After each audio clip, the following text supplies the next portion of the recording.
Vice ganda may ibinuking sa relasyon nila Kim Chiu at Paulo Abilino, nakakakilig.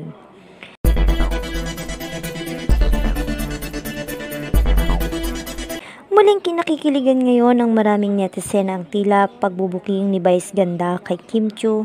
Saan ito? Hindi nga. Sabay tawa naman ni Kim Chiu. Maging ang mga kasama nila sa show ng It's Showtime ay kinikilig na animoy alam ang ibig sabihin na ito ni Vice ganda. Hindi naman may kakaila na matapos ang naging breakup nila ni Sian Lim ay tila nakarecover na nga daw si Kim Chiu sa pinagdaanan niyang breakup. Kitang-kita naman ngayon kay Kim Chiu na masaya na ito sa panibagong nitong buhay. Marami ang kinikilig ngayon sa tambalan ni Kim Chiu at Paulo Abilino, kung saan ay muli silang magtatambal sa bago nilang pagbibitahan na What's Wrong with Secretary Kim. Taping pa lang ng mga ito ay sobrang kilig na ang nararamdaman ng mga maraming manonood. Sa naging press con nga ng mga ito ay inamin ng ibang cast na maging sila nga raw ay talagang kinikilig sa tambalan nilang dalawa.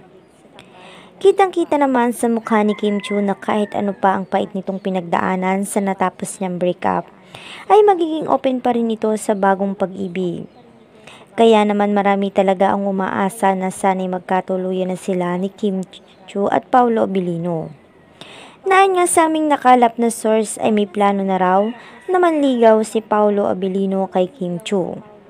At bilang respeto na lang daw ay willing ito mag-intay kung kailan muli maging handa si Kim Chiu na tanggapin ang bagong pag-ibig sa katulad niya.